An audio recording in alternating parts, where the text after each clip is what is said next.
Me quedé sin casa, sin taller y sin apellido en la puerta del negocio que levanté con estas manos, mientras la jueza le daba la razón a mi exesposa y el público en la sala bajaba la mirada como quien oye una desgracia ajena, pero agradece que no sea la suya. Salí del juzgado con un papel frío que decía que casi todo le pertenecía a ella, y con el corazón caliente como comal, no de coraje solamente, sino de vergüenza, porque a mi edad uno debería estar pensando en rezar el rosario despacito, no en empezar de nuevo desde la nada. Escucha esta historia hasta el final, y dime qué harías tú en mi lugar. Y cuéntame también desde qué ciudad me estás escuchando, para que yo sepa desde dónde viaja tu voz cuando me respondes. Nací pobre como la mayoría por estos rumbos, con los pies curtidos por el polvo de una calle sin pavimento y la barriga educada a frijol y tortilla del día anterior, pero con un orgullo que no se compra en la tienda. De chamaco aprendí a amasar lodo para hacer adobes, y de joven me colgué la cuchara de albañil y la escuadra de carpintero, porque el pan se gana donde uno encuentra madera y voluntad. En mi barrio nos conocíamos por el apodo. A mí me decían el maestro, no por sabio, sino porque siempre llevaba un lápiz detrás de la oreja y el metro colgando como si fuera crucifijo. Con el tiempo me hice un hombre de oficio, de esos que levantan una pared derechita y enderezan una puerta que no deja dormir de tanto rechinar, y también un hombre de misa de domingo, mole en las fiestas patronales y jarana cuando el mariachi se calienta. Me casé con la que fue mi compañera de tantas madrugadas, la madre de mis hijos y la dueña de mi silencio. No la nombro por respeto, aunque la sentencia la nombre demasiado. A ella le gustaba el pan dulce del mercado, el de ajonjolí, y yo le traía 2 piezas envueltas en periódico cuando las monedas me alcanzaban. Vivimos años apretados, de esos en los que uno cuenta los días para que llegue la feria del pueblo y se olvida de las penas bailando un danzón en la plaza. Cuando nacieron mis niños, juré por el Cristo de la capilla que a esa familia no le faltaría techo ni mesa. Así empecé a juntar de a poquito para comprar un lote chiquito al borde del arroyo, donde levanté un cuarto de tabique, luego otro, hasta que la casa olió a casa de verdad. Café de olla en la mañana, ropa secándose al sol, risas y regaños, y madera cortada sobre el banco, con aserrín volando como copos de un invierno nuestro. Dicen que el trabajo llama al trabajo, y un día un vecino me pidió que le arreglara una escalera, otro me encargó un ropero, luego vino un compadre que quería una puerta tallada con un colibrí, y sin darme cuenta se me llenó el patio de tablas. Fue ahí cuando empecé con lo de la carpintería en serio, con letrero pintado a mano en la barda. Taller Ramírez, puertas y sueños. No era empresa grande, no. Era un sueño sostenido con clavos y paciencia. Me levantaba antes de que cantara el gallo, hacía mi señal de la cruz, encendía la lumbre, tomaba un café amargo y me ponía a medir, cortar, lijar, barnizar. A los clientes les gustaba que no les levantara la voz, que les entregara a tiempo, que les diera garantía de palabra. Si se descuadra, vengo y lo compongo. Y volvía, porque la palabra mijo sostiene más que el tabique. Con los años, la que era mi mujer empezó a querer más brillo, más foto, más cita con gente importante en la capital. Yo no digo que esté mal soñar en grande, no más que hay sueños que te cambian los pies por ruedas y te olvidas de la tierra de donde saliste.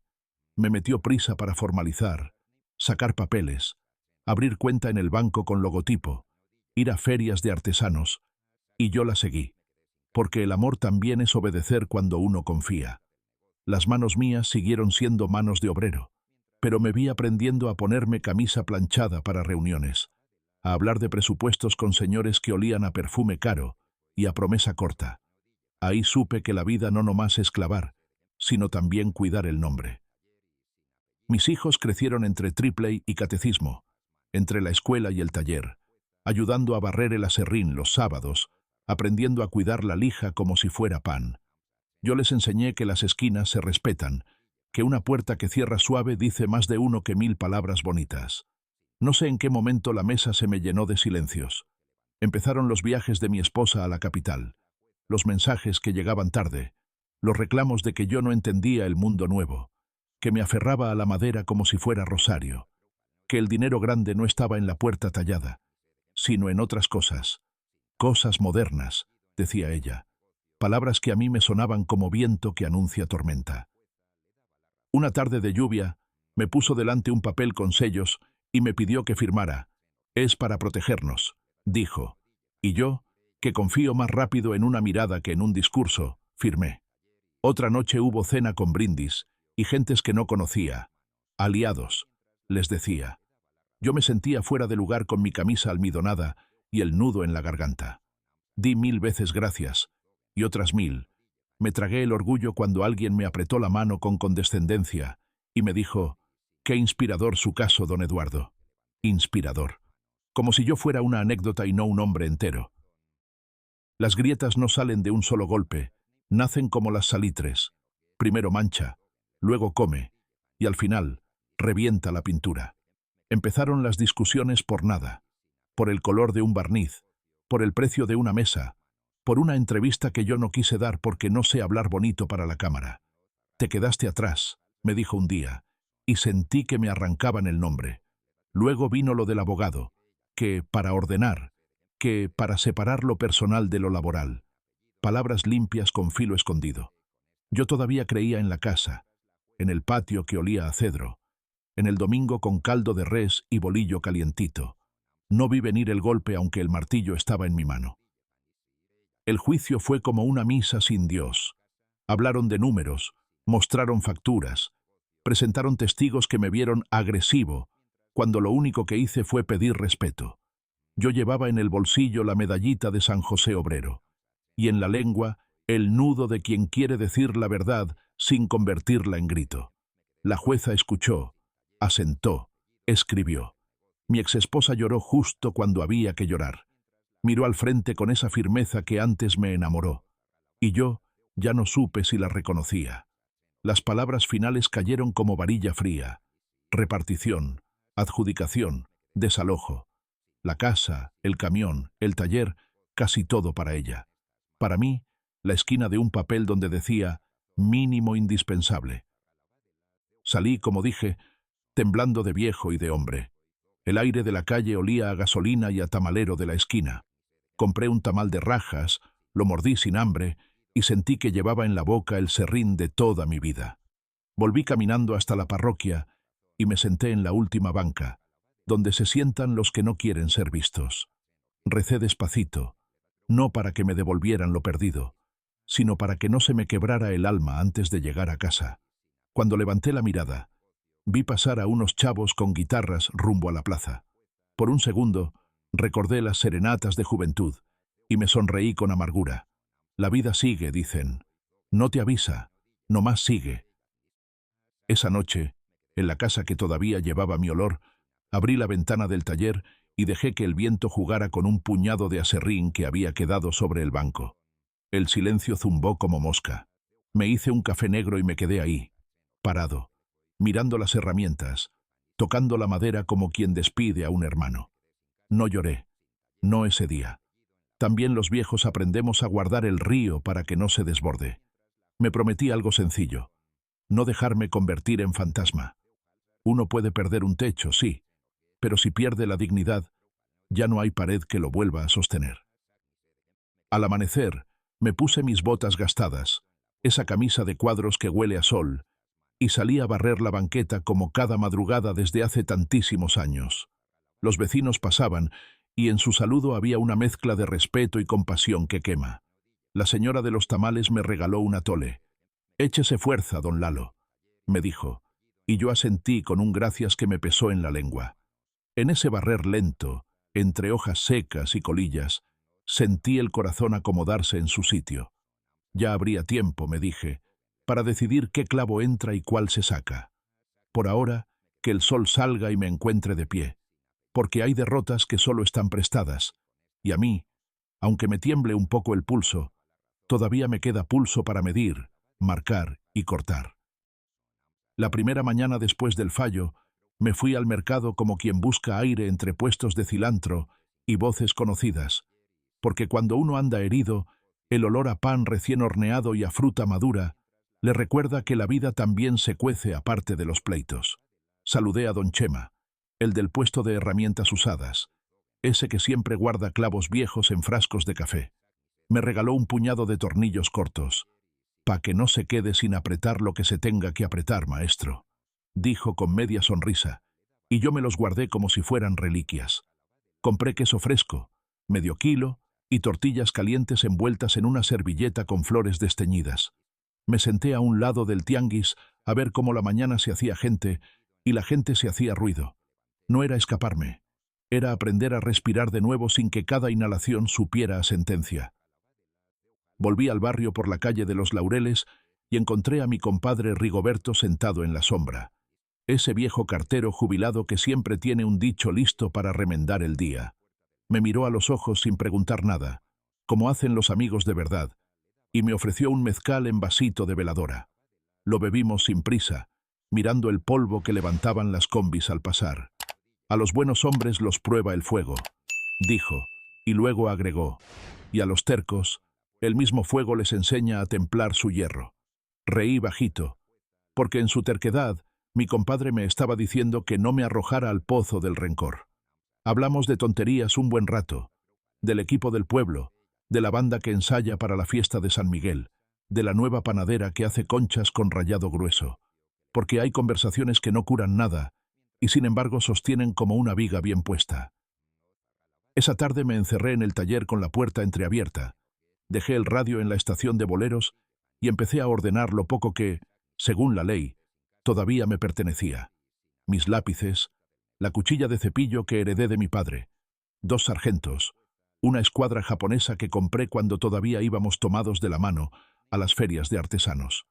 Sobre la mesa extendí un cuaderno de tapas duras, donde a lo largo de los años había apuntado medidas de muebles, nombres de clientes, recetas de barniz casero, pero también mis antojos de viejo, una forma de cajón que se abre con un empujón suave, una bisagra escondida detrás de un colibrí tallado, una idea para que una mesa respire como respira un pecho cuando se calma. El cuaderno olía a tinta y a polvo, y al tocarlo me sentí menos despojado, como si todavía en esas páginas latiera un pedazo de mi oficio que nadie podía quitarme. Llegó la noche y con ella el silencio agudo que dejan las ausencias cuando ya no hay voces para distraer al corazón. Preparé arroz con leche como me enseñó mi madre en un fogón negro que resiste a todo. Lo perfumé con canela y una cáscara de naranja, y me serví en un tazón que tenía una astilla en el borde. Comí despacio, contando en mi cabeza los golpes del martillo de ayer, los de anteayer, los de hace tantos años, y me descubrí hablando solo, contando la historia de cada mueble que había salido de mis manos a un comedor ajeno, como quien pasa lista en la memoria para no olvidar que no nací de la nada. En eso estaba cuando escuché 3 toquidos tímidos en la puerta. Era mi hija menor, de ojos grandes y voz baja, con un panqué envuelto en papel aluminio. No traía discursos ni soluciones, apenas un abrazo que olió a lágrimas guardadas. «Papá», dijo, y en esa palabra se me acomodaron los huesos. No discutimos de leyes ni de repartos aquella noche. Preferimos calentar café y quedarse callados mirando la flama de la estufa, como se mira el río cuando uno necesita que el agua le haga su trabajo. Me contó de sus alumnos de primaria, de un niño que pronuncia mal las R's, y sin embargo no deja de intentarlo, de una niña que cada lunes trae un moño nuevo, y la sonrisa impoluta como si estrenar la semana fuera un baile. Yo la escuché complacido, porque en el timbre de su voz estaba ese eco de casa que uno cree perdido, y sin embargo, vuelve. Me dijo que su madre anda diciendo por todos lados que yo era un tirano, que la obligaba a firmar cosas sin leer, y yo bajé la mirada porque lo que más duele de un pleito no son los golpes, sino el teatro armado con recuerdos a medias. «No te ensucies con palabras ajenas», dijo mi hija. «Usted siga siendo quien es». Y me dejó sobre la mesa un sobre pequeño, fotos viejas, días felices atrapados en papel. «Por si se lo olvidan», susurró. Al día siguiente me levanté antes de que se despintara la luna y me fui al santuario de San José Obrero, donde los hombres de oficio encienden velas que huelen a cera y a promesa. Me arrodillé torpe, como arrodillan los de rodilla oxidada, y le hablé a ese santo que entiende de madera y de silencios. No le pedí que devolviera nada, sino que me sostuviera el pulso para no clavar con rabia el clavo que sigue. Cuando salí, el aire tenía ese frío limpio de la sierra, y escuché a lo lejos a las campanas de la parroquia matracar como quien anuncia pan en horno. En la explanada unos niños corrían con papalotes mal hechos, desafiando el viento a puras risas. «¡Mire, don!», gritó uno. «Si se cae, lo vuelvo a levantar». Lo dijo y me lo dijo, y yo lo entendí. Regresé resuelto a poner orden en el adentro. Fui a ver a don Basilio, el notario viejo que conserva una biblioteca con olor a cuero y sabiduría de pueblo. Nos sentamos frente a frente, él con su traje que ya conoció mejores forros, yo con mis manos todavía manchadas de barniz. Le conté, con calma, sin adornos. Él escuchó con esa paciencia que solo dan los años, haciendo preguntas justas, apuntando nombres. «Mire, Eduardo», dijo al final, «a veces la ley es como una puerta mal colgada. Si uno la empuja con fuerza se atora, si la empuja con cuidado abre. No prometa nada, no firme nada que no entienda, no se pelee donde no se pelea, y guarde sus herramientas cerca del corazón, que en la hora precisa sabrá cuál usar». Me dio 3 papeles para revisar en casa y una bendición que no venía en ningún membrete. En la tarde barrí el taller como si limpiara un templo. Puse a un lado lo que debía irse y del otro lo que se quedaría conmigo pase lo que pase. El cepillo con mango de fresno, el compás de hierro que mi padre me dejó como quien hereda un apellido bueno, un banco de trabajo con las marcas de golpes que cuentan la biografía de mis madrugadas. Entonces llegó el vecino que arregla bicicletas, con su grasera fiel y sus dedos negros. Se plantó en la puerta y soltó una risa franca. «Maestro, me dijeron que ya se acabó el taller Ramírez. Yo digo que lo que se acaba es la bulla, pero el tallador, ese no se acaba hasta que se acabe el aire». Y en un arranque de complicidad que solo el barrio entiende, me dejó una caja con retenes, tuercas y una campanilla de bici que sonó a esperanza cuando la probé. Ese fin de semana tocó fiesta en el pueblo, procesión con velas, estandartes viejos, los cohetes reventando el cielo con su estruendo de mala noticia convertida en júbilo. Caminé detrás de la imagen de San Miguel. Apreté los dientes cuando las abuelas cantaron el «Dios te salve», que yo aprendí de niño, y me sentí, contra toda tristeza, protegido por una red de manos invisibles. En la plaza hubo pozole humeante, tostadas con cueritos y risas anchas. Representaron la tradicional pelea del bien y el mal, y por un instante creí ver mi propio nombre en el escudo del arcángel y el apellido de ella en la cola del diablo. Pero luego me reí de mí mismo, y me serví otro vaso de agua de Jamaica. Una banda joven tocó sones que encienden la sangre. Bailé solo a mi modo, pegado a la sombra de un laurel, porque hay danzas que son para dentro y para nadie más. Cuando la música aflojó y el polvo se asentó sobre la plaza, regresé a casa por la calle empedrada. En el portón, el eco de los pasos me recordó que el tiempo se mueve, aunque uno quiera clavarlo con tornillos al marco. Abrí, encendí la luz amarilla, me serví un vaso de agua y me senté frente a la mesa grande. Puse el cuaderno, los papeles de don Basilio, el sobre de fotos que me dejó mi hija y el puñado de tornillos de don Chema. No había prisa. Afuera, un perro ladró como si anunciara un visitante. Dentro, el péndulo del reloj marcó su compás cansado. Di un sorbo y pensé, con una calma nueva, que quizá la mesa que estoy por construir no tendrá el mismo diseño de antes, pero seguirá siendo mesa, y yo seguiré siendo el hombre que la arma. Y aunque el mundo me quiera urgir a rematar, he decidido que cada unión llevará su tiempo justo, la paciencia de quien sabe que el encastre perfecto no hace ruido, encaja y sostiene. La semana siguiente me levanté con una calma extraña, como si los días hubieran decidido caminar a mi paso. Preparé café en mi olla de peltre, tosté un pedazo de bolillo viejo con mantequilla y me senté en la mesa grande a revisar los papeles que don Basilio me había dejado. La luz de la mañana entraba sesgada por la cortina de encaje y el silencio estaba tan firme que se oía hasta el chasquido de la madera en las vigas. Leí despacio, subrayando con lápiz, porque aprendí que lo que uno no entiende en voz alta se entiende cuando la mano lo marca. Y en medio de esos párrafos con palabras torcidas como usufructo, patente y sociedad mercantil, descubrí algo que me hizo sonreír después de tanto tiempo. El detalle que había quedado a mi nombre sin que nadie, ni siquiera mi exesposa, lo supiera. Ese hallazgo fue como un clavo bien metido en la viga que parecía floja. Recordé los días de antes, cuando empezamos con el taller y todavía todo era ilusión. Ella insistía en formalizar, en registrar la marca, en hacer contratos.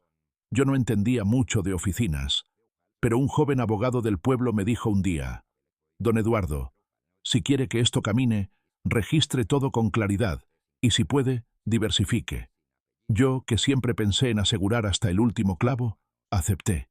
Abrimos la sociedad con varias ramas, y una de ellas, casi de adorno, quedó en manos de un socio especial. Nunca nadie reparó en aquello, ni siquiera ella, porque lo consideró una broma mía. Pero las bromas del obrero a veces sostienen más que los planes de los que creen saberlo todo. Guardé los papeles en una caja de galletas metálica, la misma donde mi madre antes guardaba botones y agujas, y sentí que esa lata azul ahora contenía mi único refugio. Salí a la banqueta. Barrí despacio mientras el sol trepaba por encima de los cables de luz, y los vecinos me saludaban con un «Buen día, maestro», que sonaba a respeto.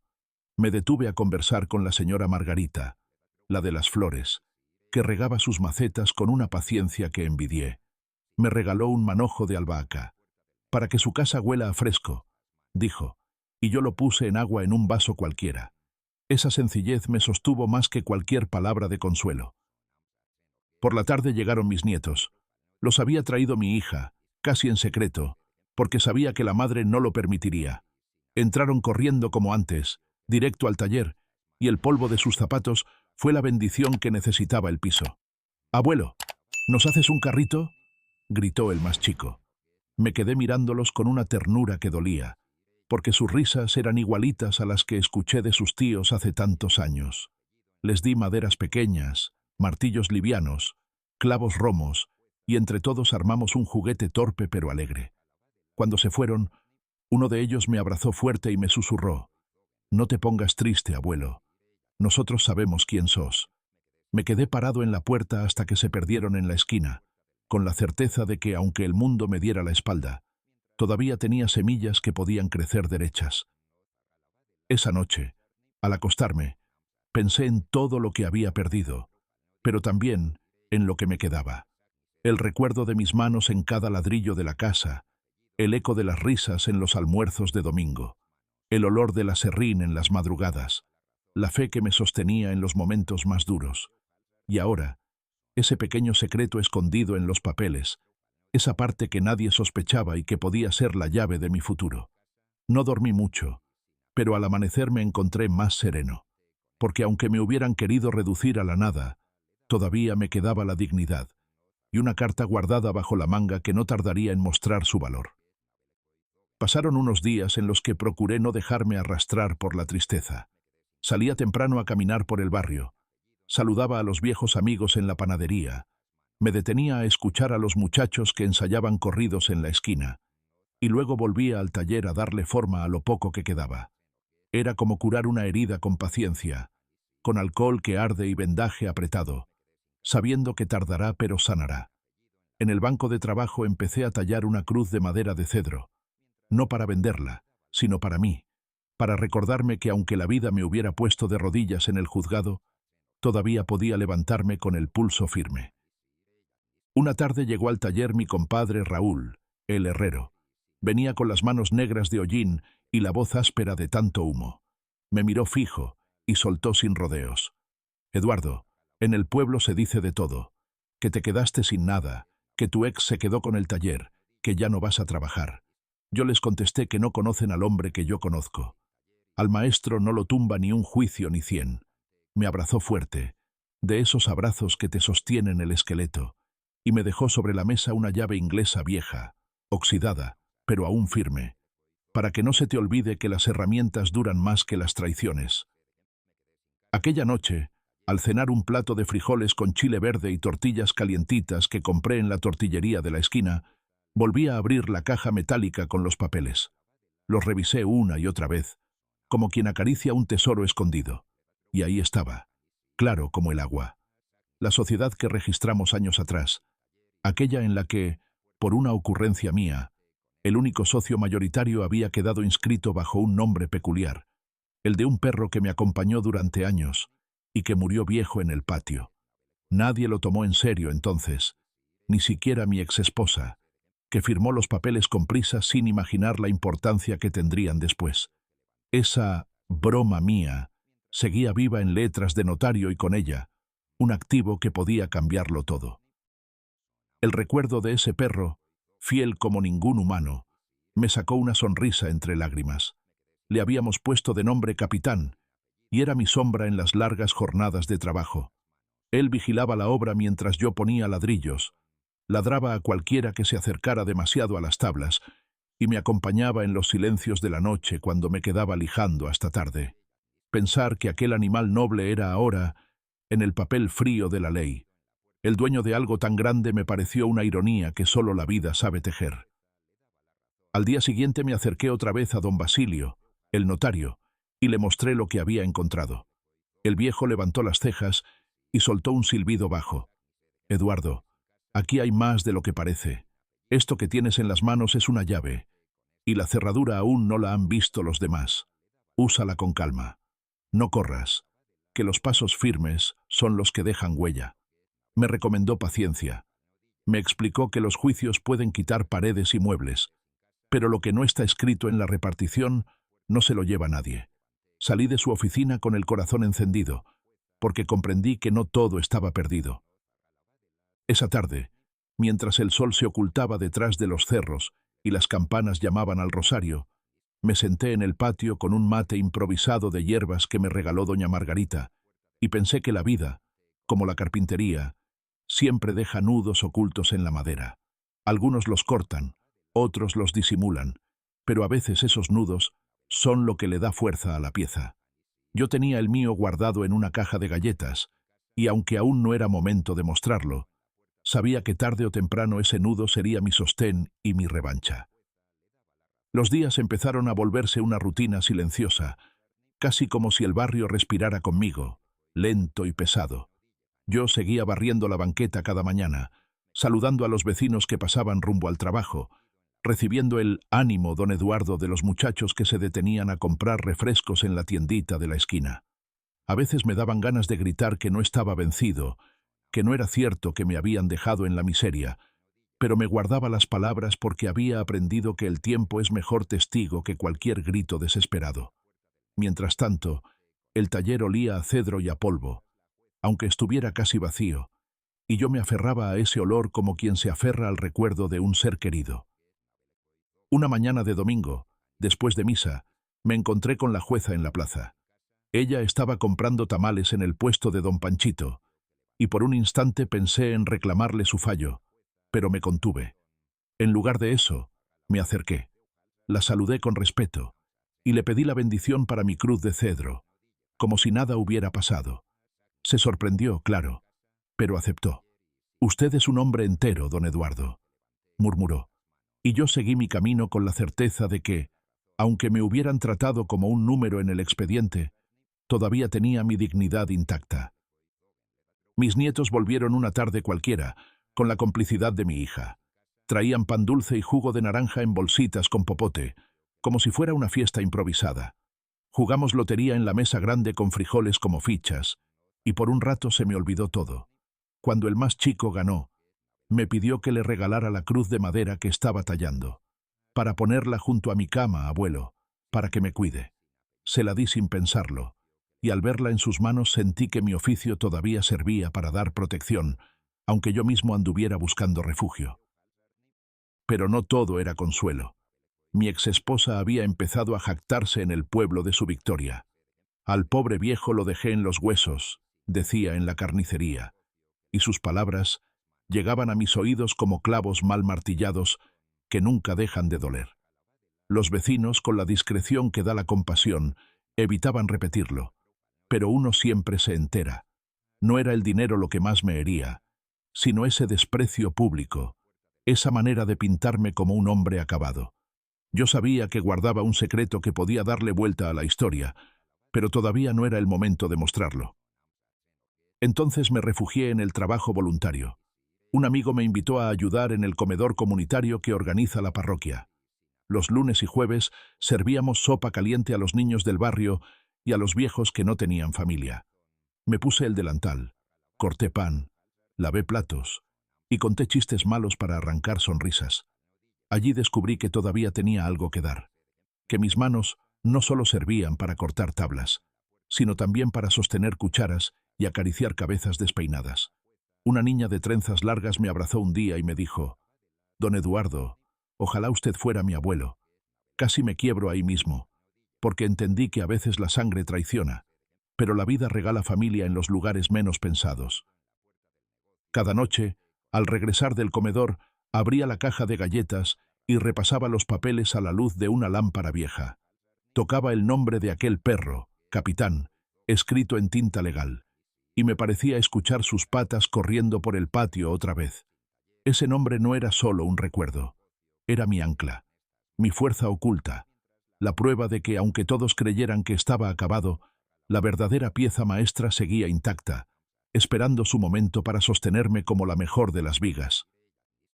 Una tarde de lluvia, de esas que huelen a tierra mojada y que hacen crujir las tejas como si lloraran, me senté frente a la ventana del taller con el cuaderno abierto y un lápiz en la mano.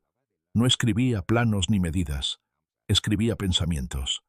Quería dejar constancia de lo que sentía, como cuando uno talla iniciales en la corteza de un árbol para que el tiempo las conserve. En esas páginas puse la rabia, la tristeza y también un poco de esperanza, porque comprendí que, aunque me hubieran quitado casi todo, todavía respiraba, y mientras respire, puedo volver a construir. Ese mismo día llegó Patricia, mi exesposa, con la frente en alto como si todavía fuera dueña de mis horas. Se paró en la puerta, sin saludar, y me lanzó un discurso frío, que ella se había quedado con todo lo importante, que yo debía resignarme, que el pueblo ya sabía de su triunfo, y que lo mejor que podía hacer era aceptar mi condición. La escuché callado, como se escucha un trueno sabiendo que después vendrá el silencio. Y cuando terminó, le respondí despacio: «A veces, lo que parece poco es lo que sostiene todo. No te confíes, porque la vida siempre guarda la última palabra». Me miró con desdén, soltó una risa seca y se fue sin voltear. Pero en mis adentros, esas palabras fueron un juramento. Los rumores crecían. En la tienda de la esquina, algunos decían que yo ya no podía ni pagar la luz. En la plaza, que pronto vendería hasta mis zapatos. Yo no desmentía nada. Dejaba que hablaran, porque aprendí que cuando el río suena demasiado, es que está a punto de desbordarse, y yo tenía la certeza de que mi río venía cargado. Mientras tanto, seguía ayudando en el comedor comunitario, y allí encontré la fuerza que me faltaba. Los niños me decían «Abuelo Eduardo», y esa manera de nombrarme me devolvía el orgullo perdido. Una tarde uno de ellos me trajo un dibujo. Una casita de madera con un perro enorme en la entrada. «Es para usted», dijo. Yo casi me quiebro, porque sin saberlo había dibujado al capitán, aquel perro que ahora, en papeles legales, seguía custodiando mi destino. Empecé a moverme con cautela. Volví a visitar a don Basilio, quien me recibió con café amargo y la sabiduría de los viejos notarios que han visto de todo. Le mostré de nuevo los documentos, y él me explicó con calma lo que significaban. Esa sociedad, esa patente registrada hacía años, seguía siendo válida y estaba intacta, lejos de cualquier reparto de bienes. «Aquí tiene usted un diamante escondido en la tierra, don Eduardo. Solo falta decidir cuándo quiere mostrarlo al sol», me dijo, dándome una palmada en el hombro. Salí de su oficina con el corazón latiendo fuerte. Caminé por la plaza, saludé a medio pueblo, y nadie sospechaba que bajo mi brazo llevaba la llave de un futuro distinto. Esa noche, frente a la lámpara de petróleo, volví a abrir la caja metálica. Acaricié los papeles como si fueran reliquias. Le recé un Padre Nuestro a San José Obrero, y miré al cielo oscuro por la ventana. «Capitán, viejo amigo», susurré, «todavía me cuidas, y muy pronto todos lo van a saber». El tiempo siguió corriendo como corre el agua por la acequia del barrio, lento en apariencia, pero constante y sin regreso. Yo me mantuve sereno, trabajando en el comedor comunitario, tallando de vez en cuando algún banco o una caja de madera para distraer la mente, y soportando los comentarios que me llegaban por todos lados. «Pobre don Eduardo, ya no es el mismo», murmuraban unos. «Ese viejo quedó en la calle», decían otros. Y mi exesposa, orgullosa, se paseaba por el mercado como si hubiera conquistado un reino, contando a quien quisiera escuchar que yo ya no tenía nada, que ni un clavo me había quedado. Yo agachaba la cabeza y sonreía para mis adentros, porque sabía que la madera más fuerte no es la que hace ruido, sino la que resiste en silencio hasta que llega el momento de cargar. Una tarde, mientras ayudaba a servir arroz con pollo en el comedor, se me acercó un hombre de traje que no era del pueblo. Preguntó por mí con respeto, se presentó como representante de una empresa de la capital y me habló en voz baja. «Don Eduardo, sabemos que usted tiene en sus manos un registro muy valioso. Hemos estado buscando al dueño desde hace meses. ¿Podemos conversar?» Yo lo miré con calma y le respondí. «Ahorita no es momento, pero si me espera, cuando yo decida hablar, lo voy a llamar». El hombre asintió y me dejó una tarjeta blanca con letras doradas. La guardé en el bolsillo, junto al escapulario que siempre llevo, y seguí sirviendo platos como si nada hubiera pasado. Nadie en el salón imaginaba que mientras llenaba cucharones, tenía en mis manos algo que podía cambiar no solo mi vida, sino la de muchos. Esa noche, sentado en el patio con el cielo estrellado encima, pensé en todo lo que había pasado. Recordé las largas jornadas con Capitán acostado a mis pies, cuidando mientras yo trabajaba. Recordé cuando decidí poner su nombre en esos papeles, más como un chiste que como una estrategia, y ahora esa ocurrencia se había convertido en la pieza clave de un tablero que mi exesposa ni siquiera sospechaba. Sentí un orgullo distinto, no el de tener dinero guardado, sino el de haber demostrado que los viejos también sabemos prever, que la experiencia enseña a mirar donde otros no miran. Al día siguiente fui a visitar a mi hija. Me recibió con un abrazo largo y un plato de sopa caliente que me supo ahogar. Le conté, sin entrar en detalles, que las cosas no eran como todos creían. «Papá, yo siempre supe que usted no estaba derrotado», me dijo con lágrimas en los ojos. Le mostré un solo papel, apenas una hoja que confirmaba mi derecho, y ella lo sostuvo como si tuviera en las manos un milagro. «No le diga nada a nadie todavía», le pedí, «porque el silencio es la mejor herramienta hasta que llegue el momento de clavar el golpe final». Esa noche dormí como no lo hacía desde hacía meses. Cerré los ojos y soñé con Capitán corriendo por el patio, fuerte y alegre, como si me avisara que pronto sería tiempo de revelar la verdad. Y al despertar, con el canto de los gallos en la distancia, supe con certeza que ese momento se acercaba, que la paciencia que había sembrado estaba a punto de dar fruto, y que más pronto de lo que imaginaba, el pueblo entero sabría que el viejo arruinado guardaba un as bajo la manga que nadie había visto venir. Los rumores no tardaron en volverse un cuchicheo constante. En la carnicería, mientras compraba un pedazo de falda para guisar con papas, alcancé a escuchar cómo dos mujeres comentaban que yo pronto tendría que pedir limosna en la plaza. En el café del mercado, alguien insinuó que iba a vender el terreno del taller a precio de ganga para sobrevivir. Yo no me defendí, ni les aclaré nada. Caminaba erguido, con el sombrero bien puesto y la mirada tranquila, porque comprendí que la mejor respuesta a la burla es el silencio del que espera. El que aguarda su hora no necesita vocear nada. La hora llega sola. Un día mi exesposa apareció con un notario joven y un par de papeles en la mano. Se plantó frente a la casa con ese aire de superioridad que ya le conocía. Me dijo que había que regularizar los bienes, que necesitaba mi firma en unos documentos para evitar problemas futuros.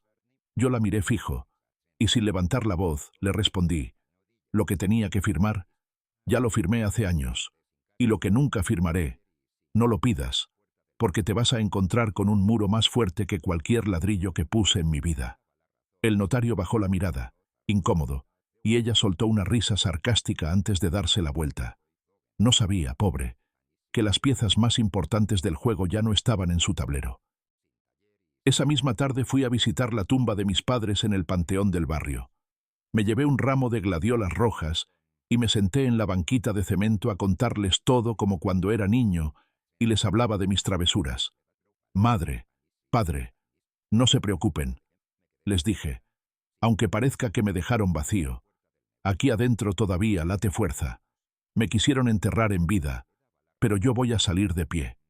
El viento sopló fuerte y las campanas de la iglesia repicaron a lo lejos como respuesta. Esa noche, en la soledad del taller, abrí la caja metálica y extendí los papeles sobre la mesa de trabajo. A la luz de la lámpara, los nombres y las firmas parecían cobrar vida.